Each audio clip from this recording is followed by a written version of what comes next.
साईं बाबा ने अपने भक्तों को एक वचन दिया है।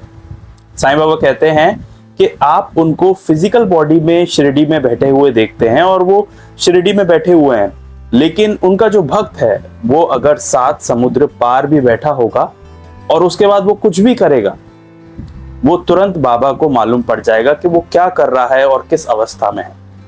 और अगर वो किसी समस्या में हुआ और जब भी वो भक्त बाबा को याद करेगा तो वो बाबा को अपने सामने खड़ा पाएगा, चाहे दिन हो रात हो कैसा भी समय हो। अगर वो बाबा को सच्चे दिल से सच्चे मन से याद रखेगा तो बाबा उसके सामने प्रकट हो जाएंगे। ये मैं नहीं कह रहा, ये साईं बाबा ने खुद ने कहा है।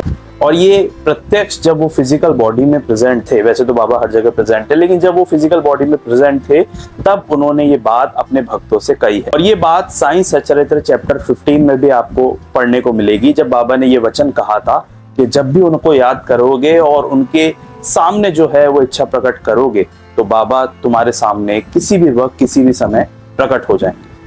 और बाबा का ये वचन बाबा ने हमेशा से निभाया, चाहे वो फिजिकल बॉडी के में जब थे शिरडी में, जब भी निभाया।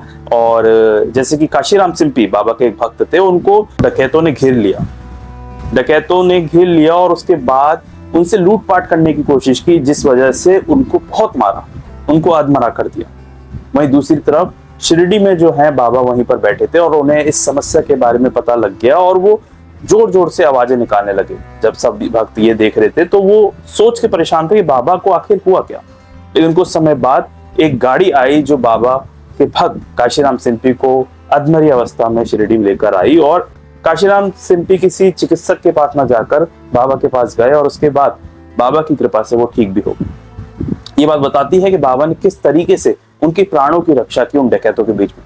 यही नहीं, नाना साहब चांदोरकर जो डिप्टी कलेक्टर भी थे, बाबा के भक्त भी थे, एक बार वो एक बैलगाड़ी से कहीं जा रहे थे, जिस वजह से उनकी बैलगाड़ी हल्की डगमगा गई और उनकी जो बैलगाड़ी है वो उलट गई। वहीं दूसरी तरफ शिरडी में जब बाबा बैठे थे तो वो अपने भक्तों से कहते हैं कि नाना के ऊपर संकट आया है, लेकिन क्या मैं उसे मरने दूंगा।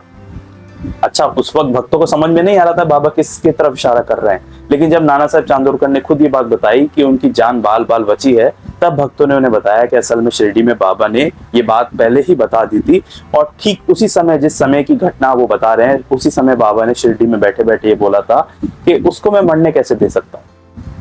यही नहीं, बाबा का ये वचन जो है वो हर समय पर लागू होता है, चाहे वो 1918 जब बाबा ने महासमाधि दी और उसके बाद भी। भक्त तो यहाँ तक ये कहते हैं कि 1918 से पहले बाबा जिस तरह से एक्टिव थे, उसके बाद महासमाधि के बाद बाबा की शक्तियां 10 गुना बढ़ गई हैं और वो उससे ज्यादा एक्टिव है और उससे ज्यादा भक्तों की बात सुनते हैं।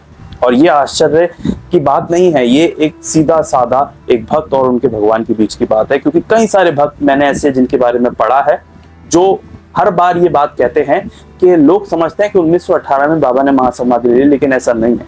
जितने एक्टिव बाबा 1918 से पहले थे उतने ही या उससे कहीं ज्यादा एक्टिव आज के समय में भी है। चाहे साल 2025 हो या कोई सा भी साल, अगर आप सच्चे मन से बाबा को याद करेंगे तो आपके सामने अवश्य प्रकट हो जाएंगे और आपकी मदद करेंगे उस समस्या से निकालने के लिए जिस समस्या में आप फंसे हुए। तो उम्मीद है ये वचन जो है आप अपनी लाइफ में हमेशा याद रखेंगे। और ऐसी ढेर सारी बाबा से रिलेटेड रियल हिस्ट्री मैंने इस चैनल पर अपलोड की है। अगर आप बाबा से जुड़ी हुई कहानियां देखना चाहते हैं तो आप इस चैनल को सब्सक्राइब कर उन सारी वीडियोस को देख सकते हैं, क्योंकि हर वीडियो आपको कुछ नया जरूर सिखा कर जाएगी। मिलेंगे एक नेक्स्ट वीडियो में एक नई कहानी, एक रियल हिस्ट्री के साथ। तब तक के लिए ओम साई राम।